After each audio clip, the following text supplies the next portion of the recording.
화창한 봄날 수목원에 가면 여기저기 만발한 꽃과 싱그러운 초록 빛깔이 마음을 설레게 합니다. 사람마다 수목원을 관람하는 요령은 제각각이겠지만 저는 언제부턴가 안내 지도를 챙겨 다니는 습관이 생겼습니다. 왜냐하면 안내 지도를 보아야만 내가 어디쯤 관람을 하고 있는지, 전체적으로 어떤 것들이 배치되어 있는지 한눈에 알아볼 수가 있기 때문입니다. 그렇지 않으면 때로는 나무 하나를 유심히 볼 수는 있지만 큰 숲은 보지 못할 수도 있습니다. 요한계시록을 읽는 방법도 이와 유사합니다. 요한계시록 안에는 이것저것 우리의 흥미를 끄는 것이 많이 있지만 먼저 큰 숲을 보고 그 다음에 각각의 나무를 보는 것이 좋습니다. 즉 요한계시록의 전체적인 구조와 맥락을 파악하고 각 부분을 이해해야 하는 것입니다. 그렇게 하지 않으면 요한계시록의 몇 구절에 해당하는 나무만 지나치게 집중해서 숲 전체를, 이 진리의 숲을 놓칠 수가 있기 때문에 그렇습니다. 그렇다면 오늘의 본문을 이해하기 위해서 보아야 할 요한계시록의 숲은 무엇일까요? 먼저 이것을 다룬 후에 본문을 살펴보도록 하겠습니다. 크게 두 가지입니다. 첫째로 본문에 7인이 나오는데 이 7인은 7나팔, 7대접과 함께 이해해야 한다는 것입니다. 즉 오늘 우리가 본 본문은 6장인데 7나팔과 7대접까지의 내용이 쭉 16장까지 이어지는데 이 전체를 큰 맥락에서 함께 볼 필요가 있다는 것입니다. 왜냐하면 오늘 본문에서 두루마리에 있는 7인을 하나씩 떼기 시작하는데 이 7인을 다 떼고 나면 끝이 아닙니다. 이것은 7나팔과 연결되어 있습니다. 우리 한번 요한계시록 8장 1절과 2절을 읽어보겠습니다. 요한계시록 8장 1절과 2절 시작. 일곱째 인을 떼실 때에 하늘이 반시간쯤 고요하더니 내가 보매 하나님 앞에 7 천사가 서 있어 7 나팔을 받았더라. 7인으로 모든 것이 끝난 것이 아니라 7인을 다 떼니까 곧이어 7 나팔과 연결됩니다. 마찬가지로 7 나팔이 다 울리고 난 후에는 7 대접으로 연결이 됩니다. 이처럼 7인, 7 나팔, 7 대접은 긴밀한 연결고리가 있는 것입니다. 뿐만 아니라 이 세 부류의 진행에는 그 패턴의 유사점도 많습니다. 예를 들면 막간 스토리가 그렇습니다. 첫째 인을 떼서 여섯째 인까지는 탁탁탁탁 떼다가 여섯째 인을 떼고 난 다음에 7째 인 사이에는 막간의 스토리가 들어가 있습니다. 그게 우리가 잘 아는 14만 4천 이야기입니다. 마찬가지로 첫 번째 나팔이 울린 다음에 여섯째 나팔까지는 빰빰빰빰 울리다가 여섯째 나팔 울린 후에는 7째 나팔까지 막간 스토리가 들어있습니다. 그게 우리가 아는 두 증인, 두 감람나무 이런 얘기가 거기에 들어가 있습니다. 이 패턴이 같아요. 더 중요한 거는 이 막간 스토리가 하나님의 진노의 때에 하나님의 백성을 향한 중요한 소망과 사명의 메시지를 담고 있다는 데 그렇습니다. 정리하면 7인, 7나팔, 7대접은 긴밀하게 연결되어 있고 각 부분의 패턴과 메시지에도 유사점이 많습니다. 그러므로 이거를 함께 이해하는 것이 좋다라는 것입니다. 두 번째로 7인, 7나팔, 7대접은 하나님의 진노의 반복적, 점진적 증가를 상징합니다. 조금 어려울 수 있기 때문에 한 번 더 읽어드리겠습니다. 7인, 7나팔, 7대접 우리가 한 덩어리로 볼 필요가 있다고 말씀드렸습니다. 이것은 하나님의 진노의 반복적, 점진적 증가를 상징합니다. 자, 이것들은 모두 다 하나님의 진노가 임하는 것에 대한 말씀입니다. 그런데 만약에 이 7인부터 나팔, 대접을 이게 철저히 시간순으로 이게 순차적으로 진행하는 거라고 이해하면 좀 곤란한 점이 많습니다. 납득하기 어려운 상황이 설정되기 때문에 그렇습니다. 예를 들어서 오늘 본문의 말미에 해당하는 6장 12절로부터 14절의 내용을 보시면 함께 읽지는 않겠습니다만 여러분 한번 보시기 바랍니다. 해가 검은색이 되고 달이 피가 됩니다. 그리고 하늘의 별들이 막 떨어집니다. 그냥 떨어지는 게 아니라 땅에 떨어집니다. 지구에 떨어지는 거예요. 하늘이 두루마리처럼 말려가고 각 산과 섬이 제자리에서 옮겨집니다. 여러분, 이런 일이 벌어지면 어떻게 될까요? 지구는 멸망입니다. 실제로 여러분, 큰 행성 하나만 떨어져도 지구 전체가 다 불바다가 됩니다. 대폭발이 벌어집니다. 그런데 만약에 이게 지금 순차적이라면요, 여기서 다 끝나야 됩니다. 지구는 없고 사람이 생존하지 말아야 되는데, 이거 다음에 나중에 8장에 가면은 첫째 나팔이 울리는데, 그때 보니까 사람들이 많이 있어요. 그러니까 이거를 시간순으로 이해하다 보면은 아까 분명히 사람이 다 죽고 지구는 없어야 되는 거거든요. 근데 또 사람이 많이 있어요. 이게 뭔가 좀 혼란함이 벌어질 수가 있다는 것입니다. 그러므로 이렇게 일곱 나팔, 일곱 대접을 철저히 시간적인 나열이라고 이해한다면 문제가 많이 생겨요. 그럼 이걸 어떻게 이해해야 되느냐? 요한계시록은 상징 언어입니다. 이것은 하나님의 진노가 반복적으로 이루어진다. 여러분, 이 진노의 내용이 상당 부분이 반복됩니다. 땅에 임한 진노가 또 땅에 임해요. 또 땅에 임해요. 바다에 임한 진노가 또 임하고 또 임해요. 근데 이 반복적인 것이 그냥 반복되는 게 아니라 점진적으로 증가합니다. 예를 들어서 오늘 본문에는 네 번째 인을 떼시는 게 나와요. 한번 읽어보겠습니다. 7절과 8절입니다. 7절 8절 읽습니다. 시작. 인을 떼실 때에 내가 넷째 생물의 음성을 들으니 말하되 오라 하기로, 내가 봄에 청황색 말이 나오는데 그 탄자의 이름은 사망이니 음부가 그 뒤를 따르더라. 그들이 땅 4분의 1의 권세를 얻어 검과 흉령과 사망과 땅의 짐승들로서 죽이더라. 이 네 번째 인을 떼실 때는 4분의 1이 죽임을 당합니다. 그런데요, 이 인을 떼는 게 다 끝나고 나팔을 불 때는 어떻게 될까요? 요한계시록 8장 7절과 9절을 한번 읽어보겠습니다. 7절부터 9절입니다. 시작. 첫째 천사가 나팔을 부니 피 섞인 우박과 불이 나와서 우리 땅에 쏟아지네. 한번 좀 말씀을 찾아보겠습니다. 여러분, 계시록 8장 7절만 한번 읽어볼까요? 한 장만 넘겨보실래요? 계시록 8장 7절 한번 다 같이 읽어보겠습니다. 시작. 첫째 천사가 나팔을 부니 피 섞인 우박과 불이 나와서 땅에 쏟아지매 땅의 3분의 1이 타버리고 수목의 3분의 1도 타버리고 각종 푸른 풀도 타버렸더라. 이러면서 계속해서 이 재앙이 나오는데 이때는 3분의 1로 늘어납니다. 첫 번째는 4분의 1이 파손됐는데 이제는 3분의 1이 파손돼요. 그러면 마지막 대접 재앙 때는 어떨까요? 계시록 16장 3절을 한번 펴보겠습니다. 계시록 16장 3절입니다. 자, 다 피셨으면 한번 읽어보겠습니다. 시작. 둘째 천사가 그 대접을 바다에 쏟음에 바다가 곧 죽은 자의 피같이 되니 바다 가운데 모든 생물이 죽더라. 이번에는 모든 생물이 다 죽었습니다. 4분의 1이었다가 3분의 1이었다가 이제는 다 죽습니다. 이게 하나님 완전한 심판으로 가는 거죠. 이처럼 일곱 인, 일곱 나팔, 일곱 대접은 하나님의 진노의 반복적 그러나 점진적인 증가를 보여주고 있는 것입니다.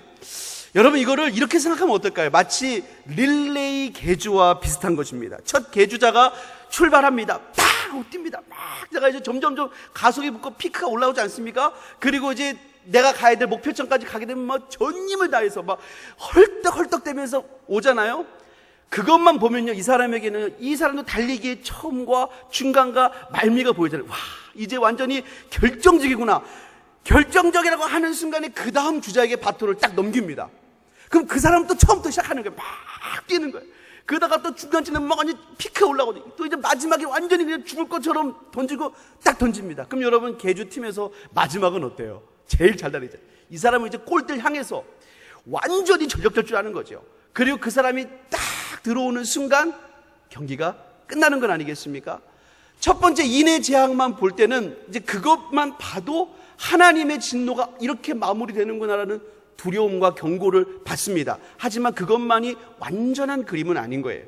인해재앙이 나팔재앙으로 대접으로 하나하나 옮겨가면서 하나님의 진노의 그 성격을 더 분명히 보게 되고 그 강도를 보게 되고 그 우주적이고 전체적인 것들을 우리가 더욱더 느끼게 된다라는 것입니다.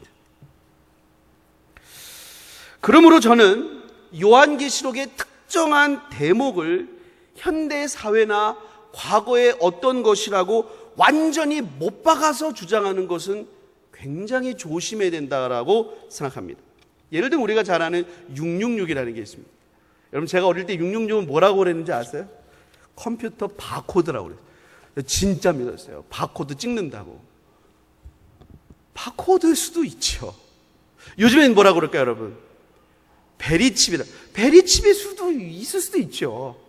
근데 여러분, 이것들에 대해서 어느 하나를 고정하는 게 위험한 이유는 이 하나님의 역사가 반복적으로 점진적으로 일어나다가 마지막엔 정말 이 666의 결정적인 실체가 옵니다.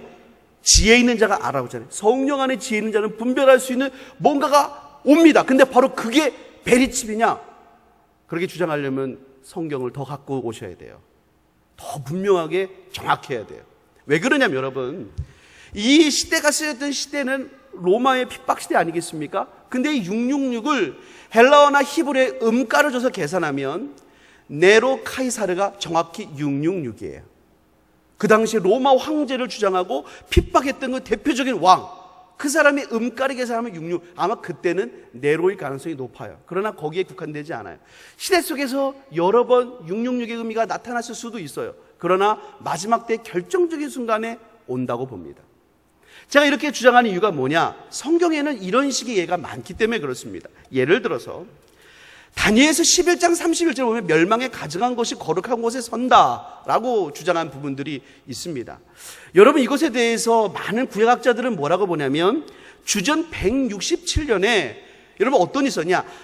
안티오쿠스 4세가 하나님의 성전 예루살렘 성전에 와서 제우스 신으로 제사를 드렸어요. 이거를 가리킨다고 봅니다. 하나님의 거룩한 성전에다가 돼지 피로 제우스에게 제사를 드렸어요. 멸망에 가증한 것이 썼어요. 정말 마지막 때가 됐잖아요. 정말 주님이 오셨어요. 근데 주님이 또 뭐라고 그러냐? 주님이 본인이 마지막 때 얘기하면서 멸망에 가증한 것이 또 선다고 마태복음 25장에 말씀하세요. 바울도 뭐라고 그러냐? 멸망의 아들이 그 거룩한 곳에 선다고 말해요. 그러니까 다니엘서에서의 말한 멸망에 가증한 것이 안티오쿠스 4세 때 한번 나타났을 수 있어요. 하지만 그것은 어떤 면에서는 마지막 때 궁극적으로 나타날 수 있어요. 루터는 뭐라고 그랬냐? 그걸 교황이라고 그랬어요. 그 당시는 그게 교황이라고 그랬어요. 거룩한 그 당시 교황은 정말 그렇게 말할만 했어요. 그러나 역사의 마지막에 보면 정말로 부정할 수 없는 불법의 아들이 거룩한 곳에 선 것을 우리가 보게 될 거예요. 자, 그러므로 여러분, 우리가 이것들에 대해서 1대1 대응을 하는 것을 굉장히 신중해야 되고 굉장히 주의해야 되고 우리의 말을 완전히 단정적으로 하는 것은 좀 위험할 수가 있습니다. 자, 이렇게 오늘 본문이 속해 있는 숲을 둘러보았으면 이제부터는 본문을 자세히 살펴보겠습니다. 먼저 6장 1절 말씀 한번 읽어보겠습니다. 6장 1절 시작. 내가 봄에 어린 양이 7인 중에 하나를 떼시는데 그때에 내가 들으니 내 생물 중에 하나가 우레소리같이 말하되 오라 하기로. 어린 양이 두루마리의 인을 떼기 시작합니다. 그런데 이 첫 번째 인부터 네 번째 인까지는 같은 유형으로 묶을 수가 있습니다. 먼저 그 형식이 비슷해요. 인을 뗄 때마다 네 생물이 있었잖아요. 그 생물이 하나씩 담당해서 우레와 같은 소리로 오라 이렇게 말을 합니다. 그리고 그때마다 말탄 자가 나왔어요. 근데 다른 점은 말의 색깔이 달라요. 첫째는 흰 말이고, 둘째는 붉은 말이고, 셋째는 검은 말이고, 넷째는 청황색 말이었어요. 여러분 조금 길지만 우리 2절부터 8절을 한번 사이좋게 저랑 한 절씩, 좀 기니까 한번 읽어보시면 어떨까요? 제가 2절이고 여러분 3절이고 한번 읽어보겠습니다. 이에 내가 보니 흰 말이 있는데 그 탄 자가 활을 가졌고 면류관을 받고 나아가서 이기고 또 이기려고 하더라. 둘째 인을 떼실 때에 내가 들으니 둘째 생물이 말하되 오라 하니. 이에 다른 붉은 말이 나오더라. 그 탄 자가 허락을 받아 땅에서 화평을 제하여 버리며 서로 죽이게 하고 또 큰 칼을 받았더라. 셋째 인을 떼실 때에 내가 들으니 셋째 생물이 말하되 오라 하기로 내가 보니 검은 말이 나오는데 그 탄자가 손에 저울을 가졌더라. 내가 네 생물 사이로부터 나는 듯한 음성을 들으니 이르되 한 데나리온의 밀 한 대요 한 데나리온의 보리 석대로다. 또 감람류와 포도주는 해치지 말라 하더라.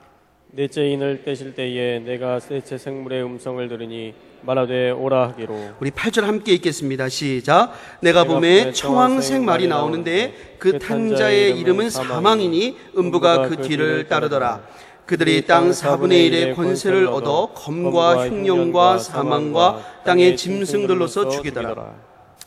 이 둘째 말부터 넷째 말까지는 성서학자들 사이에 심각한 이견은 없습니다. 이들은 인간 세상에 나타날 재앙들을 보여주고 있습니다. 그러나 첫째 말을 놓고는 해석상에 상당한 견해차가 있습니다. 그 폭이 굉장히 큽니다. 예를 들어 어떤 사람들은 이 흰말을 탄 자가 요한계시록 19장에 보면은 백마를 탄 자가 나오거든요. 그분은 명백하게 예수님이에요. 입에 검이 나오고 그분은 요한계시록 초반에 묘사된 예수님과 동일해요. 그 예수님과 같다고 주장해서 이 흰말 탄 자가 예수님이라고 주장을 합니다. 근데 여러분 이건 좀 몇 가지 문제가 있어요. 왜냐하면 지금 인을 떼시는 분이 어린 양 예수님인데 인을 떼고 난 다음에 말 탄 자로 다시 나타난 분이 예수님이다? 뭔가 이거 해석이 좀 부자연스럽지 않습니까? 게다가 이 붉은 말, 검은 말, 청황색 말과 흰 말은 이 네 말은 동일 부류 집단인데 모두 재앙과 관련되어 있습니다. 근데 여기에 예수님이 포함되어 있다. 좀 어색한 해석이라고 볼 수가 있습니다. 그런가 하면 어떤 사람은 이 흰말과 흰말 탄 사람을 적그리스도라고 생각합니다. 이것도 일리가 있는 견해입니다. 왜냐하면 아까 백마를 탄 그리스도가 있잖아요. 그러니까 그 백마를 탄 그리스도와 비슷하게 흰말을 타고 나타났다 이겁니다. 그래가지고 이게 적그리스도라는 거예요.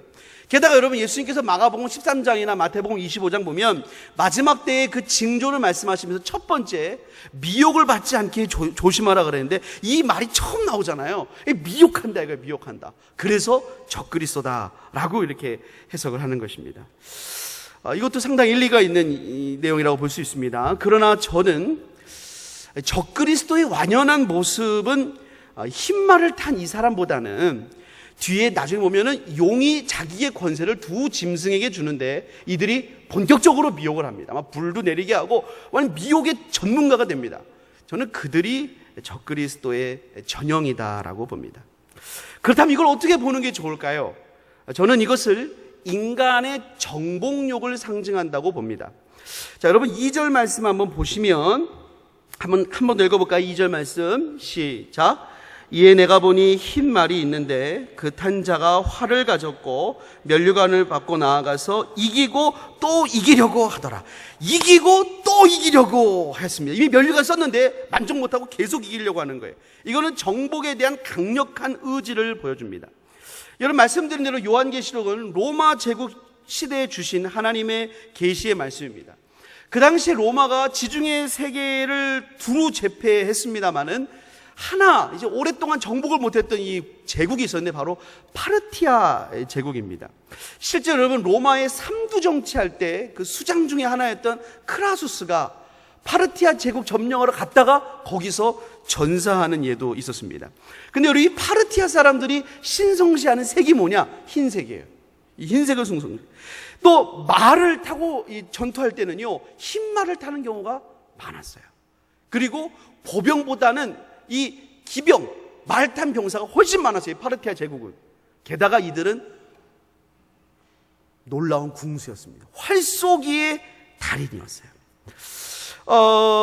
그러므로 당시에 로마보다 강한 제국은 없었습니다만은 이 로마인들은 늘 파르티아에 대한 그 도발에 대한 염려가 있었습니다. 마치 지금 여러분 세계 최강대국은 미국이지만 IS에 대한 두려움이 있는 것처럼 파르티아 제국에 대한 두려움이 있었다 그 말입니다. 그래서 흰색의 활을 쏘는 말탄자 할 때 사람들의 이미지 속에는 굉장히 쉽게 오는 게 있었어요.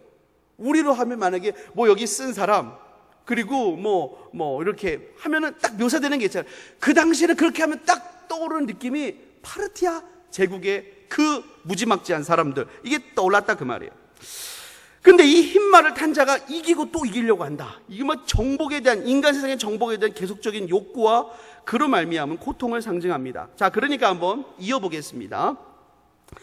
자, 붉은 말은 피 흘림을 상징합니다. 검은 말은 기근을 상징합니다. 이 검은 말이 기근이다. 여러분 막 정말 굶어 죽는 막 그 까만 모습 있잖아요. 청황색은 죽음이다. 죽은 사람의 시체가 떠오르는 색을 뜻하잖아요. 붉은 말은 피 흘림을 뜻하고, 마찬가지로 흰 말은 파르티아인의 그 도발을 떠올리면서 정복을 상징한다고 봅니다. 자, 그렇다면 이 첫째 인부터 넷째 인까지 스토리를 한번 정리해서 연결해 보겠습니다. 자, 흰 말은 인간 세상의 끊임없는 정복욕을 보여준다고 했습니다. 인류의 역사 이것을 보여주죠. 얼마나 정복하려고 합니까? 끊임없는 정복입니다. 끊임없는 정복의 역사가 인류 역사입니다. 여러분, 인류의 역사 어떤 면에서 전쟁과 권력을 취하는 역사입니다. 여러분, 안 그렇습니까? 그 결과 어떤 일이 벌어집니까? 붉은 말이 등장하는 것처럼, 여러분, 붉은 말이 어떻게 됩니까? 전쟁과 피 흘림이에요. 땅에서 화평을 제해버리고 서로 죽이게 하고 큰 칼을 가졌더라. 정복이 불타니까 서로 화평이 없어지는 거예요. 그리고 전쟁하는 거예요. 그리고 피 흘리게 되는 거예요. 자, 여러분, 그러니까 자연스럽게 그 뒤에 어떤 말이 옵니까? 검은 말이 옵니다. 여러분, 막 전쟁하고 막 불화가 있고 이러면서 생기는 게 뭐냐? 기근이죠. 특별히 여러분, 5절과 6절을 보면 이 검은 말이 나왔을 때 저울을 가진 자가 나왔어요. 그래서 뭐라고 그러냐면, 뭐라고 그러죠? 한 데나리온의 밀 한 대요, 한 데나리온의 보리석 대다 그랬어요. 한 데나리온은 노동자의 하루 품삯이에요. 하루 실컷 일당 벌어가지고 밀 한 대 박스. 아이고, 얼마나 이게 인플레이션이 올라간 것입니까? 이걸로 보리석 대. 아이고, 얼마나 이게 물가가 치솟은 거예요.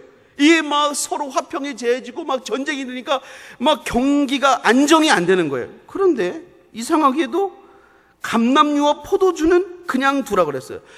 이 밀이나 보리와 같은 생필품보다는 그래도 좀 더 고가인 감람류와 포도주는 정상 거래가 돼요. 무슨 말이겠습니까, 여러분?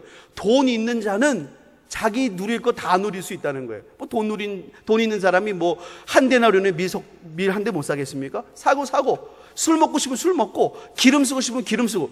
중요한 거는 없는 사람들만 더 없는 거예요. 없는 사람은 여기서 뭐 감람류 쓸 엄두도 못 내죠. 밀도 사느라 막 힘든 거예요. 무슨 말이냐? 경제의 양극화가 벌어질 것을 엿볼 수가 있습니다. 게다가 이 모든 뒤에는 청황색 말이 나옵니다. 이 탄자 이름은 사망이라고 그랬습니다. 여러분, 어떻게 되겠습니까? 이렇게 막 인류 세상이 막 이렇게 막 고통스러워지니까 어떻게 되겠어요? 결국은 죽음이죠. 땅 4분의 1의 권세를 얻어서 검과 흉년과 사망과 땅의 짐승으로 죽이게 되어 있습니다. 정말 이 인간 세상이 그런 정복의 욕심, 이런 것들이 말미암은 전쟁, 이런 불화, 이것들이 전쟁으로 치닫고 인류의 4분의 1이 죽게 되는 이런 고통 가운데 처하게 된다는 것입니다. 그 다음에 우리 한번 다섯째 인을 살펴보겠습니다. 우리 9절부터 11절 말씀을 한번 읽어보겠습니다. 9절부터 11절 시작. 다섯째 인을 떼실 때에 내가 보니 하나님의 말씀과 그들이 가진 증거로 말미암아 죽임을 당한 영혼들이 제단 아래에 있어 큰 소리로 불러 이르되 거룩하고 참되신 대주제여, 땅에 거하는 자들을 심판하여 우리 피를 갚아주지 아니하시기를 어느 때까지 하시려 하나이까 하니, 각각 그들에게 흰 두루마기를 주시며 아직 잠시 동안 쉬되 그들의 동무 종들과 형제들도 자기처럼 죽임을 당하여 그 수가 차기까지 하라 하시더라. 자, 첫째 인부터 넷째 인까지는 우리가 땅에 임한 하나님의 진노를 보았습니다. 우리의 시선이 땅을 보고 있었어요. 그런데 다섯째 인에서 갑자기 하나님 우리의 시선을 하늘로 보게 하십니다. 왜 하늘로 보게 하시냐? 어린 양께서 인을 떼면서 이렇게 진노를 땅에다가 부으시는 그 이유를 밝혀주시기 위해서입니다. 왜 하나님은 이 세상에 대해서 이렇게 하나님의 진노를 쏟으시는 걸까요? 자, 다섯째 인을 떼니까 그 장면이 어디냐? 하늘의 제단 아래에 있는 사람들이 보였습니다. 하늘에 제단이 있는데 그 아래 사람들이 있는 거예요. 이 사람들은 누구냐? 하나님의 말씀과 예수님을 믿는 증거로 말미암아 죽임당한 영혼이었습니다. 쉽게 말하면 순교자들입니다. 이들이 큰 소리로 하나님께 기도를 드립니다. 거룩하고 참되신 대주제여, 땅에 거하는 자들을 심판하여 우리 피를 갚아주지 아니하시기를 어느 때까지 하시려 하나이까? 피 맺힌 강구 아닙니까? 이들은 죽었는데 이들을 죽인 사람들은 지금 땅에 거해요. 땅 속에 거하는 자들이 아니에요. 이들은 지금도 살아있어요. 하나님의 의로운 사람들을 그렇게 죽이고도 너무나 떵떵거리게 살고 있는 거예요. 하나님 이걸 그대로 두시겠습니까? 하나님이 이걸 보여주면서 내가 이 땅을 심판해야 되지 않겠냐, 하나님의 진노의 심판이 임해야 되지 않겠냐를 보여주시는 것입니다. 하나님은 그렇게 순교한 자들에게 흰 두루마기를 주셨습니다. 예수님의 완전한 구속으로 말미암은 신령한 예복을 주셨습니다. 그러나 아직 기다리라고 그랬습니다. 순교의 수가 차야 됩니다. 여러분, 하나님은 순교의 수를 참 중요히 보시는 것 같아요. 그래서 이 순교의 수와 하나님의 구원의 역사에도 긴밀한 관계가 있는 것 같습니다. 하나님은 점점점 심판의 강도를 높여가십니다. 왜냐하면 이 세상에 만연한 하나님을 대적함과 불의 때문입니다. 이 땅에 희생당한 의로운 피 때문에 하나님은 진노의 수위를 높여가십니다.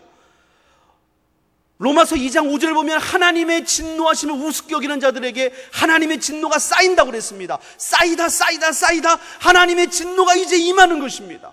그리고 점점점 갈수록 그 하나님의 진노가 모든 악의 원흉인 큰 용 사탄에게 향하게 됩니다. 그리고 그를 결박시키고 영원한 멸망에 처하게 하는 그 심판으로 달려가게 되어 있습니다. 마지막으로 여섯째 인입니다. 여섯째 인은 하나님의 심판의 절정을 보여줍니다. 좀 길지만 12절부터 17절 우리 한번 함께 읽어보겠습니다. 시작. 내가 봄에 여섯째 인을 떼실 때에 큰 지진이 나며 해가 검은 돌로 짠 상복같이 검어지고 달은 온통 피같이 되며 하늘의 별들이 무화과 나무가 태풍에 흔들려 설익은 열매가 떨어지는 것 같이 땅에 떨어지며 하늘은 두루마리가 말리는 것 같이 떠나가고 각 산과 섬이 제자리에서 옮겨지매 땅의 임금들과 왕족들과 장군들과 부자들과 강한 자들과 모든 종과 자유인이 굴과 산들의 바위 틈에 숨어 산들과 바위에게 말하되 우리 위에 떨어져 보좌 위에 앉으신 이의 얼굴에서와 그 어린 양의 진노에서 우리를 가리라. 그들의 진노의 큰 날이 이르렀으니 누가 능히 서리요 하더라. 하나님은 다섯째 인을 떼시고 순교자들에게 잠시 기다려야 된다라고 하신 후에 여섯째 인을 떼시면서 잠시 기다리라고 말만 하신 것이 아니라 하나님의 심판이 궁극적으로 나타날 때 그 모습을 보여주십니다. 그때는 전 우주적인 파괴와 멸망입니다. 여러분, 네 번째 인을 뗄 때까지만 해도 부와 권력을 가진 자들은 자신의 생명을 연명하며 지위를 보장받을 수 있었는지 모릅니다. 왜냐하면 인플레이션이 올라갔지만 돈 많은 사람들은 여전히 밀을 살 수 있고 보리를 살 수 있고 감람류와 포도주를 취할 수 있었다. 그들은 어느 정도 그래도 버틸 수 있었다는 것을 의미합니다. 그러나 하나님의 심판의 절정이 임할 때 어떤 일이 벌어집니까? 땅의 임금들, 왕족들, 장군들, 부자들, 강한 자들, 모든 종과 자유인, 어느 누구도 예외 없이 하나님의 진노의 심판대 앞에 서게 됩니다. 얼마나 두렵고 떨릴까요? 여러분, 하나님의 진노의 심판대가 얼마나 떨릴까요? 여러분, 제가 지난 매실 수확하러 가서 몇 번 흔들지 않았습니다만은 매실을 이렇게 흔들 때도요, 아이고 이거 매실 떨어질까봐. 근데 하늘에 있는 별들이 설익은 무화과 나무가 떨어지는 것처럼 하나님이 흔들어가지고 별들이 막 떨어진다. 얼마나 무서울까요? 어린 양의 진노가 얼마나 무서울까요? 얼마나 무서운지 그들이 말하기를요, 산들과 바위들에게 말합니다. 차라리 저 산아 나를 깔고 앉아라. 산에게 깔려 눌리는 게 낫다는 거예요. 그래서 하나님의 진노의 눈앞에서 나를 가려달라는 거예요. 그 눈이 얼마나 무서운지 다 폭로되는 거예요. 다 공개되는 거예요. 벌거벗은 것 같이 서게 되는 것입니다. 그리고 17절은 우리에게 이렇게 질문합니다. 그들의 진노의 큰 날이 이르렀으니 누가 능히 서리요? 여러분은 어떻습니까? 이제 이 설교의 적용입니다. 이 계속되는 해석의 한 가지 적용입니다. 여러분은 여러분의 영혼을 보장받으셨습니까? 우리에게는 단 한 길밖에 없습니다. 바로 예수님의 보혈입니다. 로마서 5장 9절을 읽겠습니다. 제가 읽겠습니다. 그러면 이제 우리가 그의 피로 말미암아 의롭다 하심을 받았으니 더욱 그로 말미암아 진노하심에서 구원을 받을 것이니, 그러면 이제 우리가 그의 피로 말미암아 의롭다 하심을 받았으니 더욱 그로 말미암아 진노하심에서 구원을 받을 것이니, 우리도 그 진노 앞에 설 수밖에 없습니다. 그러나 하나님의 진노를 나 대신에 담당하신 분이 있습니다. 예수님이십니다. 우리는 십자가 그늘 밑에 나 쉬기 원하네. 그 그늘 안에 들어가야 됩니다. 그 예수 피가 우리를 씻기고 우리의 양심을 죽은 행실에서 깨끗하게 해야 됩니다.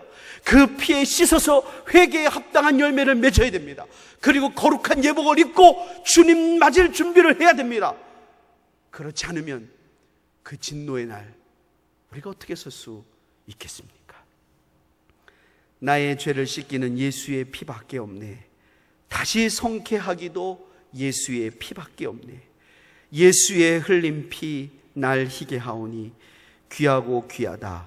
예수의 피밖에 없네. 예수의 피로 승리하시는 저와 여러분 되시기를 예수님의 이름으로 축복합니다. 우리 시간 기도하겠습니다. 우리 시간 기도하실 때에 오늘 말씀 생각하시면서 하나님, 우리가 예수님의 피를 온전히 의지하고 회개에 합당한 열매로 주님 앞에 나아가게 하옵소서. 우리 같이 합심으로 기도드립니다. 하나님 아버지, 감사합니다. 오늘도 우리를 이 3일 저녁에 주의 전에 불러주시고 하나님 앞에 나와 예배하게 하시니 감사합니다. 우리 주님 은혜 허락하여 주셔서 하나님 성령을 부어주셔서 오늘도 우리가 예수의 피를 힘입어 하나님 앞에 설 수 있는 은혜를 주옵소서. 예수의 보혈이 우리를 새롭게 합니다. 주님의 보혈이 우리를 정결케 합니다. 그 보혈로 사는 우리 모두가 되도록 은혜 허락하여 주옵소서. 그 보혈 앞에 우리가 우리의 몸을 잠글 때에 하나님, 그 피가 우리를 정결하게 하는 줄 믿습니다. 정결케 하는 피 믿사오니 우리를 새롭게 하여 주시옵소서. 한 번 더 기도하실 때에 우리 나라와 민족을 위해서 기도해 주시기를 바랍니다.